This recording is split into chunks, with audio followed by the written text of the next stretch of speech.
এই যে বরফ পড়ে গেছে আজকে রাতেই আমার বাসার সামনে।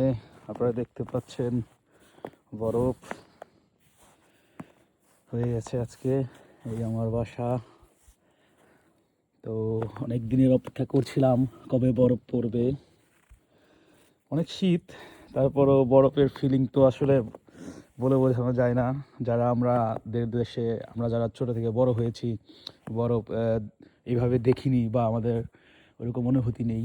তো খুব ভালো লাগছে। এই ভোর রাতে ডিউটির জন্য উঠেছি, যাবো, রেডি হয়, বাইরে এসে দেখলাম যে প্রচণ্ড বরফ পড়ে আছে। মাত্র শুরু হয়েছে বরফ পড়া। তো খুব ভালোই লাগছে, আবার শীতও লাগছে। তো আবারও আপনাদের দিনের বেলার একটা ভিডিও আপলোড করব। এটা হচ্ছে রাতের ভিডিও।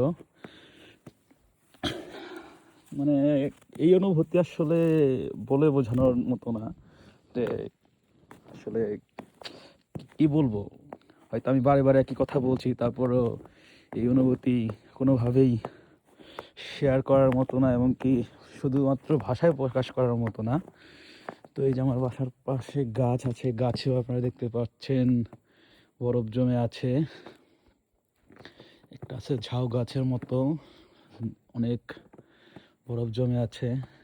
তো একটা দিনের বেলার ভিডিও আমি আপলোড করব আজকেই, হয়তো ভিডিওটা করব।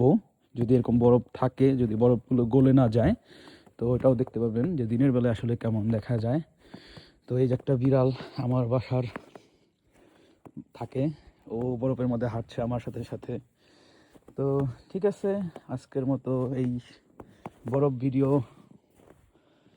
এখানেই শেষ করলাম। সবাই ভালো থাকবেন, হয়তো সামনে আরও এরকম বরফ ভিডিও পাবেন। সবাইকে ধন্যবাদ। অনেক শীত করছে, ভিতরে ঢুকে যাই। বাই।